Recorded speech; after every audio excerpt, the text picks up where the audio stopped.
जिल्हा आपत्ती व्यवस्थापन प्राधिकरणाची मान्सूनपूर्व आढावा बैठक संपन्न। एल निनोच्या प्रभावामुळे पाणी पुरवठ्याबाबत नियोजन करा। जिल्हाधिकारी जितेंद्र डुडी। मान्सूनपूर्व कामाचं नियोजन करून कामं वेळेत पूर्ण करण्याचे जिल्हाधिकाऱ्यांचे निर्देश। एल निनोच्या प्रभावामुळे यावर्षी सरासरीपेक्षा कमी पर्जन्यमान होणार असल्याचा हवामान खात्याचा अंदाज आहे। ही बाब लक्षात घेता जलसंपदा विभागाने पाणी पुरवठ्याबाबत नियोजन करावे, मान्सून पूर्व करावयाच्या कामांचं सूक्ष्म नियोजन करून ती सर्व कामं पावसाळ्यापूर्वी वेळेत पूर्ण करावी। कामं करताना सर्व संबंधित यंत्रणांनी एकमेकांशी समन्वय ठेवावा, असे निर्देश जिल्हाधिकारी कार्यालयात आयोजित मान्सूनपूर्व तयारी आढावा बैठकीत जिल्हाधिकारी तथा जिल्हा आपत्ती व्यवस्थापन प्राधिकरणाचे अध्यक्ष जितेंद्र डुडी यांनी दिली आहे। या बैठकीत जिल्हा परिषदेचे अप्पर मुख्य कार्यकारी अधिकारी चंद्रकांत वाघमारे, निवासी उपजिल्हाधिकारी ज्योती कदम, जिल्हा आपत्ती व्यवस्थापन अधिकारी विठ्ठल बनवटे यांच्यासह सार्वजनिक बांधकाम, पाटबंधारे, कृषी, आरोग्य, पुणे व पिंपरी चिंचवड महानगरपालिका, नगर परिषद पुणे, पिंपरी चिंचवड शहर पोलीस आयुक्तालय, जिल्हा पोलीस अधीक्षक पुणे ग्रामीण कार्यालय, पुणे महानगर प्रदेश विकास प्राधिकरण, महावितरण प्रादेशिक परिवहन कार्यालय, जलसंपदा, NDRF, भारतीय हवामान विभागासह सर्व संबंधित विभागांचे उपविभागीय अधिकारी आणि तहसीलदार मुख्याधिकारी उपस्थित होते।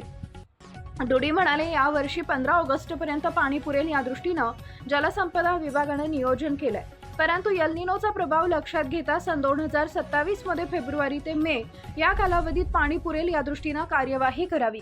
गतवर्षी धरणातून पाण्याचा विसर्ग करण्याबाबत जलसंपदा विभागाने उत्तम नियोजन केलं होतं, त्याच दृष्टीनं यावर्षीही समन्वयानं कार्यवाही करावी। नदी, कालवा, नाला परिसरात अतिक्रमणे, रोडा काढण्याची कार्यवाही संबंधितांनी करावी। पाण्याचे नैसर्गिक स्रोत सुरळीत राहतील या दृष्टीनं कार्यवाही करावी। धरणाच्या सुरक्षिततेच्या दृष्टीनं आढावा, धरण बांधकाम, कालव्याची तपासणी करावी। गतवर्षी केलेल्या तपासणीच्या अनुषंगानं केलेल्या कार्यवाहीचं कार्यपालन अहवाल माहे एप्रिल अखेरचा जिल्हाधिकारी कार्यालयास कळवावा।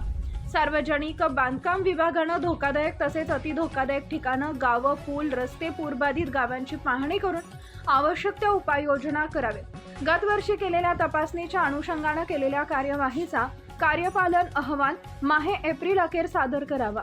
पावसाळ्यात बंद रस्त्याला असलेले पर्यायी रस्त्याबाबत माहिती नागरिकांना द्यावी।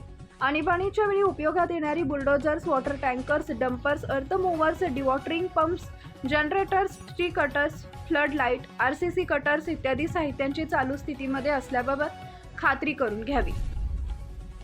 पुणे, पिंपरी चिंचवड महानगरपालिका, नगर परिषद, नगरपंचायतीनं आपल्या हद्दीतील धोकादायक इमारतींची बांधकाम तपासणी करावी।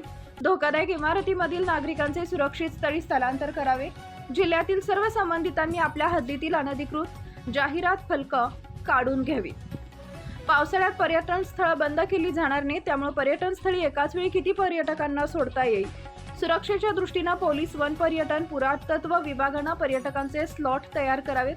पर्यटन स्थळी आवश्यकतेप्रमाणे मनुष्यबळ नियुक्त करावे।